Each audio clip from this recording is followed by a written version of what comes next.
ምረት ዕለታዊ መረጃዎችና ዘገባዎችን ይዤ መጥቻለሁ። መረጃና ዘገባዎችን ወደ እናንተ እያደረስኩ አብሬያችሁን ቆየው በለጠ ካሳ ነኝ። እናንተም እየተከታተላችሁ አብራችሁ እንድትቆዩ ነው በአክብሮት የምጋብዛችሁ።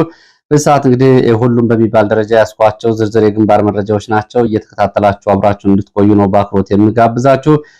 ከያስኳቸው መረጃዎች መካከል በተለያዩ ከተሞች በተመሳሳይ ሰዓት ሌሊቱን ከፍተኛ የተኩስ ድምጽ ተሰምቷል።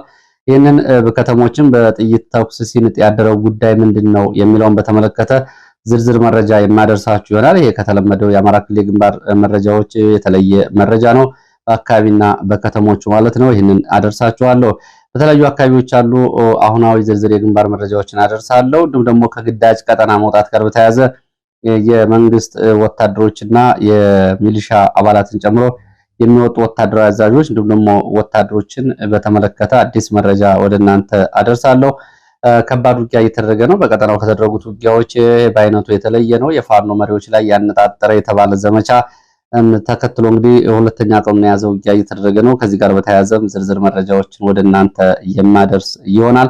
እየተከታተላችሁ አብራችሁ እንድትቆዩ ነው በአክብሮት የምጋብዛችሁ። አንዳንድ የብልጽግና ባለስልጣናትን እንግዲህ የመንግስትን በጀትና የህዝብን ሀብት በተመለከተ ከከተሞች ውጭ ወይም ደግሞ በሪሞት ለሚያስተዳድሩት አካባቢ ህዝብ የተበጀተ በጀትን ለግል የትራንስፖርትና ለሆቴል አገልግሎቶች በመዋል ከፍተኛ የገንዘብና የህዝብ ሀብት ኪሳራና ብክነት እያደረሱ ነው የሚለውን ጨምሮ የተለያዩ የግንባር ዝርዝር መረጃዎች አሉ።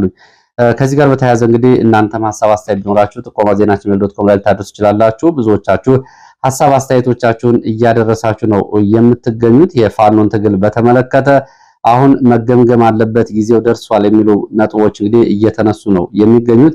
ከዚህ ጋር በተያያዘ እንግዲህ በርካታ የትጥቅ ትግል ያደረጉ ድርጅቶች ለውጤት የበቁት እንደዚህ አይነት ከተሞክሮቻቸው ትምህርት እየወሰዱ ነው። የህወሓትንና የሻዕቢያን የትጥቅ ትግል በተመለከተ እንግዲህ የወጡ የታሪክ ማስረጃዎች እንደዚህ አይነት መሰረታዊ የጥፋት ግምገማዎችን አድርገዋል። እንግዲህ እነዚህ ለምሳሌ ሻዕቢያ 1969-67 አካባቢ አስመራ ከተማን እንኳ ሙሉ በሙሉ ባይባል ዋና ዋና ቦታዎችን እስከ መቆጣጠር ደርሶ ነበር።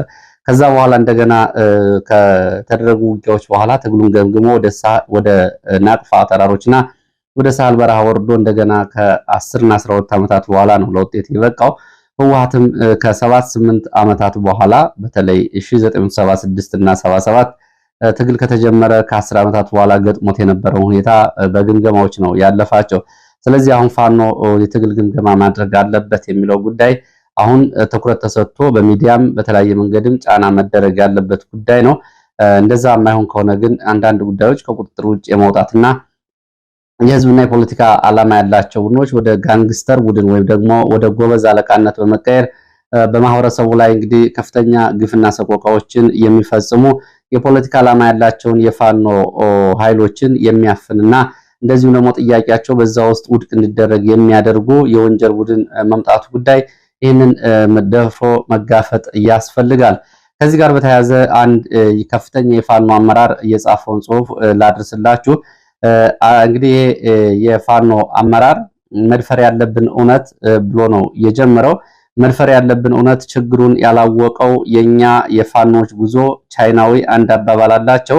ችግርህን በውል ከገመገም ከ50% መፍትሄ ላይ ደርሰሃል በሚል የጀመረው ሐሳብ የኛ ትግል ከቀን ወደ ቀን በብዙ ትግል መለኪያ መስፈርት ማለትም በፕሮፓጋንዳ ከወታደራዊ ወትሮ ዝግጁነት እየወረደ እየቀነሰ ሲመጣ ለምን ብሎ መሰረታዊ ምክንያትና ህዝባችን ላይ እየተፈጠረ ያለውን ተጽዕኖና መፍትሄው ላይ ያተኮረ ሐሳብ ንግግር ተደርጎ አያውቅም ይላል።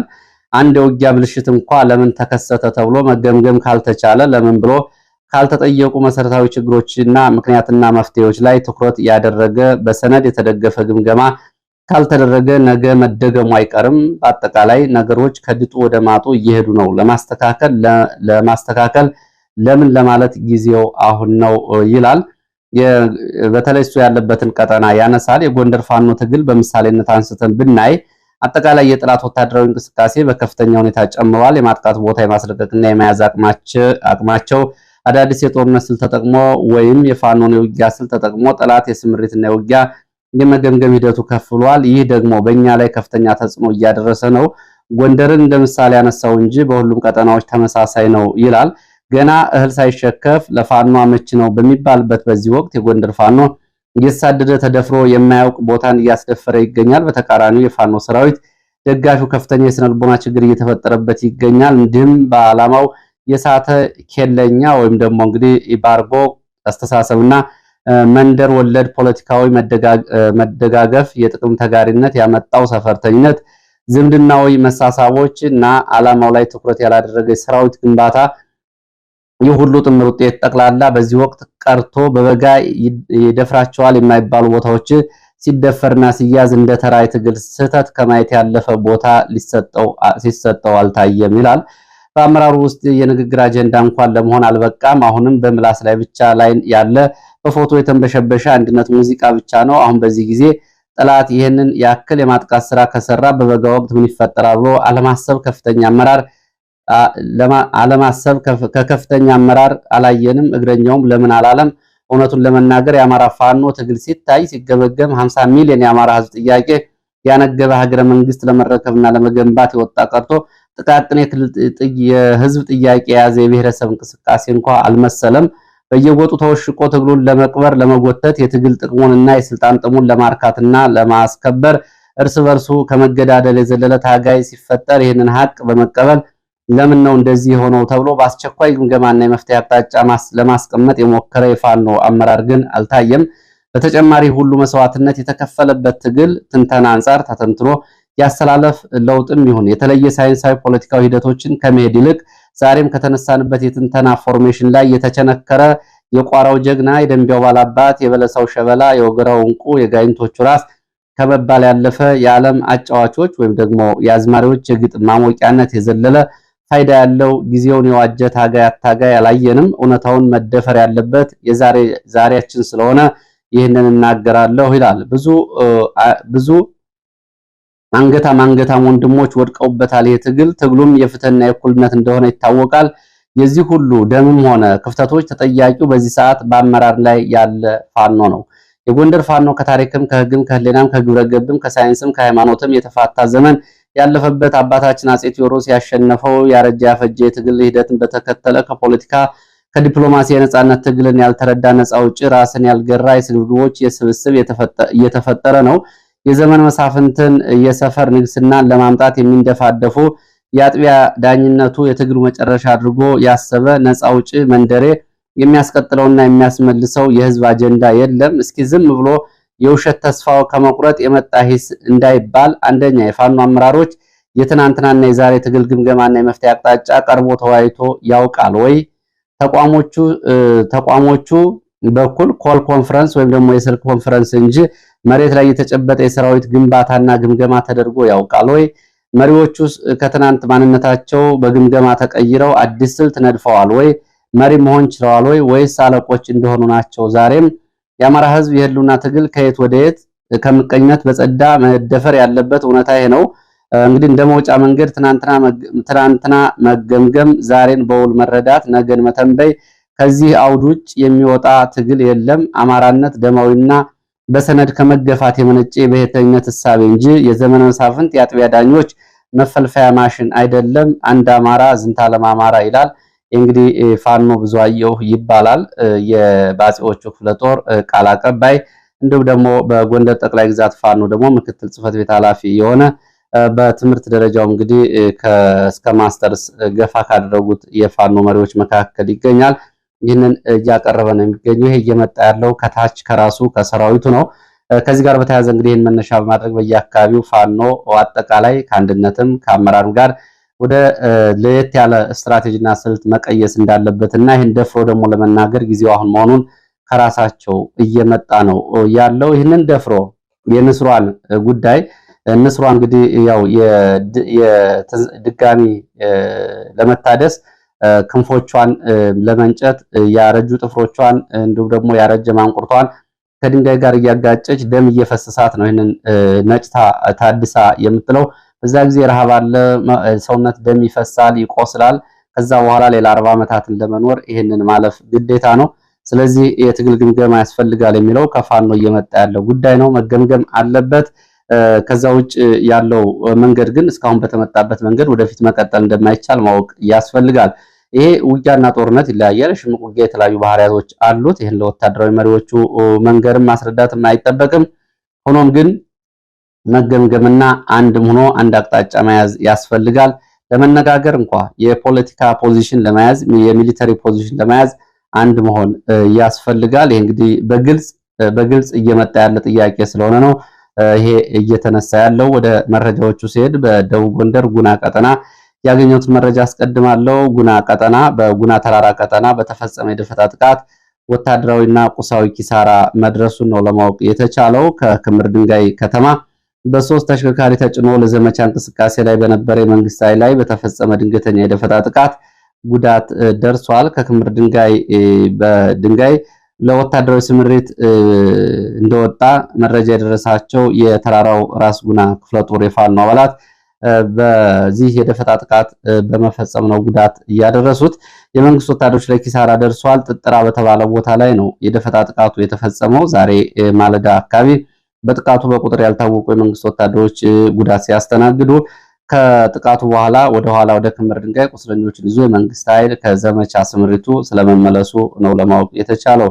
ሌላው መረጃችን የአማራ ብልጽግና ባለስልጣናት ዋናዎቹ በተለይ ኑሯቸውን በአዲስ አበባ አድርገው ክልሉን በሪሞት ነው የሚያስተዳድሩት። ከወታደራዊ ኮማንዶች ጋር በመሆን መረጃ የሚቀበሉትም ከወታደራዊ ኮማንዶቹ ነው የሚል መረጃ ነው የወጣው። የወታደራዊ አዛዦቹ በየቀጠናው ያሉት እንግዲህ ከፍተኛ አበል ከክልሉ ገንዘብ ይከፈላቸዋል ከስምሪት ጋር በተያያዘ። ከዚህ ጋር በተያያዘ እንግዲህ ብዙ አስተዳዳሪዎች የዞንም የወረዳም የክልልም ብዙዎቹ በየቀኑ እንዲሁም በየጊዜው በስራ ቦታቸው ላይ ሆነው አይደለም የሚያስተዳድሩት የሚል መረጃ ነው። ወደ አዲስ አበባ ለሚደረግ የአውሮፕላን ጉዞ ከፍተኛ የመንግስትና የህዝብ ገንዘብ እየወጣ ነው። ከአንድ የክልል ቢሮ ላይ የተገኘ መረጃ እንደሚያሳየው የቢሮውን የስራ ማስኬጃ በጀት በሁለት ወራት ውስጥ ለአየር ቲኬት እና ለቤተሰቦቻቸው መጓጓዣ መጨረሰው እንግዲህ ለአንድ ዓመት የተበጀተውን 9 ወራትን ተጨማሪ እንዲሁም ደግሞ ከሚቀጥለው ዓመት በጀት ወስደው ስለመጠቀማቸው የሚገልጸው ነው። እንግዲህ ከዚህ ጋር በተያያዘ አብዛኞቹ መኖሪያቸውን አዲስ አበባ አድርገዋል። በአዲስ አበባ ለሚኖሩበት ኑሮ ደግሞ መንግስትና የህዝብ ገንዘብ ላይ የቤት ኪራይ ወጪ እንዲሸፈን እየተደረገ ነው።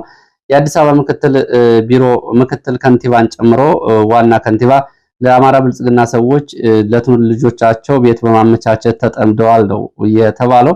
ከዚህ ጋር በተያያዘ እንግዲህ እየወጣ ያለውን ገንዘብ በተመለከተ ምናልባት ደረሰኞችና ሰነዶች ሲመጡ ግልጽ ማድረግ ያስፈልጋል። ከፍተኛ የሆነ ገንዘብ ነው እየወጣ ያለው። እንግዲህ በቤተሰቦቻቸውን አዲስ አበባ አስቀምጠው እነሱም በአውሮፕላን ጠዋት ባህር ዳር ከሰዓት በኋላ አዲስ አበባ እያሉ ነው። ህዝብ አስተዳደር ነው የሚሉት የሚል መረጃ ነው የወጣው። እንግዲህ ኦዲተር ካለ ሊከታተለው ይችላል። ሌላው በአዲስ ዘመን ጎንደር መስመር ከአዲስ ዘመን ወደ ጎንደር መንገድ ላይ አርኖ ጋር ነው ተብሎ የሚጠራው አካባቢ ወታደራዊ እጀባ ላይ በነበሩ ተሽከርካሪዎች ላይ በተፈጸመ የደፈጣ ጥቃት እንደዚሁ ጉዳት ደርሷል። በዚህ በቁጥር ያልታወቁ የመንግስት ወታደሮች ቁሳዊና ሰብአዊ ኪሳራ አስተናግደዋል። ይህንን ተከትሎ የመንግስት ወታደሮች በዲሽቃና በሞርተር ያጸፋ ምላሽ ሰጥተዋል። በዚህም እንግዲህ የደረሱ ጉዳቶች በሁለቱም በኩል በዝርዝር አልታወቁም። ወደ ራያ አላማጣ ቀጠና የሚወስደን መረጃ ላስከትል። ራያ አላማጣ ጀምሮ እስከ አዲግራት ባሉት የትግራይ ከተሞች ሌሊቱን ከፍተኛ ተኩስ ነበረ። በተመሳሳይ ሰዓት ነው የተባለው። ከነዚህ መካከል ኮረም፣ መሆኒ እና እነዚህ እንግዲህ ማን ጥያቄ ያለባቸውን አላማጣን ጨምሮ በእነዚህ አካባቢና እንዲሁም ደግሞ በትግራይ ከተሞች ማይጨው እስከ አዲግራት ድረስ ሌሊቱን ከፍተኛ ተኩስ ድምጽ ይሰማ ነበር ብለዋል። በተለይ በእነዚህ በአራቱ ከተሞች አላማጣ፣ ኮረም፣ መሆንና ማይጨው በተመሳሳይ ሰዓት ተኩስ እንደነበር የመረጃ ምንጮቹ ይህንን ይገልጻሉ። ይህንን በተመለከተ እስካሁን ድረስ የታወቀ ነገር ባይኖርም ግን የትግራይ የሰላም ኃይል እየተባለ የሚጠራው ታጣቂ አስርጎ ባስገባቸው አማካይነት በከተሞቹ በተመሳሳይ ሰዓት ተኩስ ስለመክፈቱ ነው የተገለጸው። ይህ ኃይል ሰሞኑን ከፌዴራል መንግስት ወታደራዊ ሎጂስቲክ እና ድጋፍ እንደተደረገለት የመረጃ ምንጮቹ ይገልጻሉ። በሌሊት ተኩስ ምንም የደረሰ ጉዳት የለም፣ የተሰጠ አጸፋ ምላሽም የለም። በአላማጣ ከተማ ግን ለምሳሌ ሙያና ቴክኒክ ኮሌጅ፣ ሰላም ትምህርት ቤት የሚገኙ የህወሓት ታጣቂዎችም እንደዚሁ የአጸፋ ምላሽ ሲሰጡ ነበር ወደ ሰማይ በመተኮስ። በሰዎች ላይ ግን የደረሰ ጉዳት የለም ነው የተባለው። ሌላው መረጃችን እዛው አላማጣ የሚያቆየን ነው። አላማጣ የመናኸሪያ ሰራተኞች ደግሞ ዛሬ ተረኞች ሆነዋል።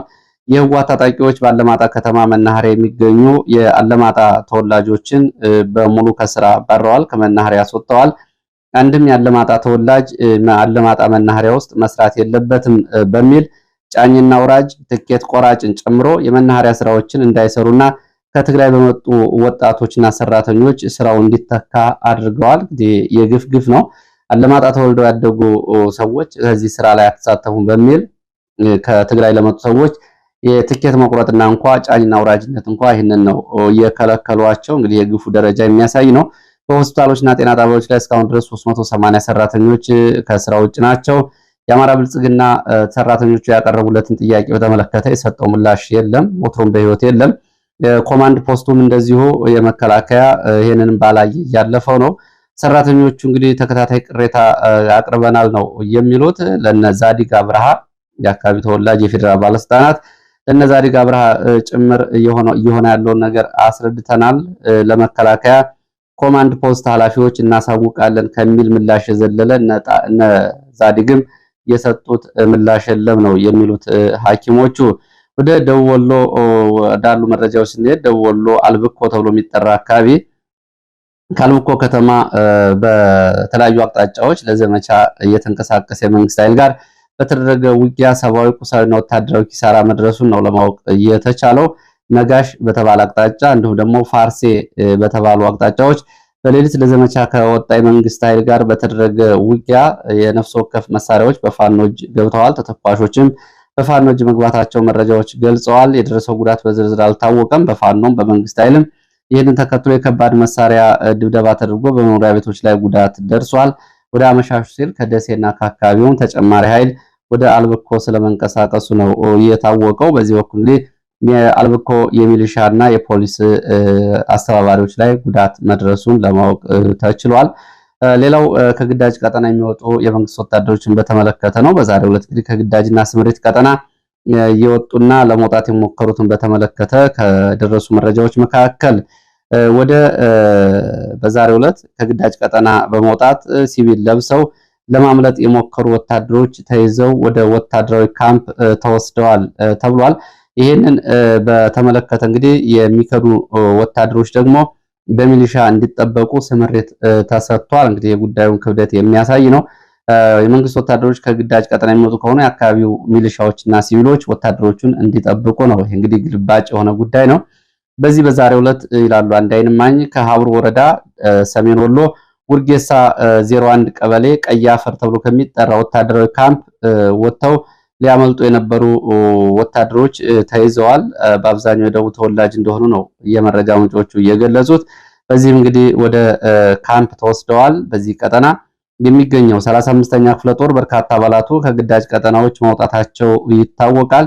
በዚህ ምክንያት እንግዲህ የተለያዩ ወታደራዊ ስምሪቶች ተሰጥተዋል። ከግዳጅና ከግንባር ተመልሰው ተወርዋሪ ግዳጅ ላይ ስምሪት እንዲወስዱ ጭምር አቅጣጫዎች ተሰጥተው ነበር። አሁንም ግን በዚህ ግንባር በዚህ ክፍለ ጦር ከ180 በላይ የክፍለ ጦሮቹ አባላት በአንድ ወር ውስጥ ብቻ ስለመውጣታቸው ወደ ፋኖ ስለመቀላቀላቸው እንዲሁም ደግሞ እግራቸው ወደ አመራቸው ስለመሄዳቸው መረጃዎች ገልጸዋል። በሌላ መረጃ በምስራቅ ጎጃም ሸበል በረንታ እነማይ አካባቢ ከስምሪት የወጡ የሚሊሻና የመከላከያ አባላት ፋኖን ተቀላቅለዋል። ቁጥራቸው እንደዚሁ 10 ይደርሳል። ሁሉም ከነ ሙሉ ትጥቃቸው ነው ወደ ፋኖ እየተቀላቀሉት። ከዚህ ጋር በተያያዘ ሌሎች መረጃዎች ማህበራዊ ሚዲያዎች ላይ በብዛት ሲሰራጩ ኮሎኔሎች እና ለዚህ ብዛት ያላቸው መሳሪያ ያዙ እየወጡ የሚል መረጃ አለ። እሱን እስካሁን ድረስ ባለው ሁኔታ ለማጣራትና መረጃውን ለማረጋገጥ አልተቻለም። ወደፊት የሚጣራ ከሆነ ተረጋግጦ ይቀርባል። ሌላው እንደዚሁ ብርቱ ውጊያ እየተደረገባቸው ካሉት አካባቢዎች መካከል ማዕከላዊ ጎንደር ምዕራብ ደንቢያ ቀጠና ወደ ጭልጋ አቅራቢያ ጫንድባ ተብሎ የሚጠራው ቦታ ነው። በተለያዩ ግንባሮች ከተንቀሳቀሰ የመንግስት ኃይል የሰሜን ምዕራብ እዝ 24ኛ እና 57ኛ ክፍለ ጦር የተለያዩ ሻለቆች ጋር ከሌሊት ጀምሮ ብርቱ ውጊያ ተደርጓል። ዋና ዋና የፋኖ መሪዎችና የፋኖ ይዞታዎች ላይ ያነጣጠረ የመንግስት ኃይል ዘመቻ እንደተገመተው ቀላል አልሆነም። 3 የፋኖ ክፍለ ጦሮች በጋራ በሰጡት ያጸፋ ምላሽ የሰሜን ምዕራብ እዝ ክፍለ ጦሮችና ሻለቆች እንደዚሁ ያልታወቀ ጉዳት አስተናግደዋል። የተጠና ኦፕሬሽን በሚል የመንግስት ኃይል የገባበት ውጊያ እንደሆነ የሚገልጹት የመረጃ ምንጮች በቅርብ ጊዜ በቀጠናው ከተደረጉ ውጊያዎች ጭምር በአይነቱ እንዲሁም ደግሞ በስምሪት ይዘቱ የተለየ ነው። የፋኖ መሪዎች ላይ ያነጣጠረ ጥቃት ነው። በዚህም እንግዲህ ዝግጅት ተደርጎ የተገባበት ዘመቻ ነው በፋኖ አጸፋ ምላሽ የተሰጠው። የሙኖ ዛሬም ውጊያው እንደቀጠለ ነው። ከጭልጋና ከምዕራብ ደንቢያ ጨዋሂት ወደ አካባቢው ጫንድባ ተጨማሪ ኃይል ስለመንቀሳቀሱ ነው። ተጨማሪ መንግስት ኃይል መንቀሳቀሱን ነው መረጃዎቹ የሚያሳዩት። እስካሁን ድረስ በዚህ ከባድ ነው በተባለው የሌሊት ጀምሮ የተደረገ ባለው ዘመቻ የደረሰው ሰብአዊ፣ ቁሳዊና ወታደራዊ ኪሳራ በተመለከተ እስካሁን ድረስ የወጡ አሃዛዊ መረጃዎች የሉም። አሃዛዊ መረጃዎች እንደደረሱኝ እኔም ወደ እናንተ የማደርስ ይሆናል። ስለተከታተላችሁ በእጅጉ አመሰግናለሁ። ለዚህ ሰዓት የነበሩኝ አጫጭር መረጃዎች እነዚህን ነው የሚመስሉ።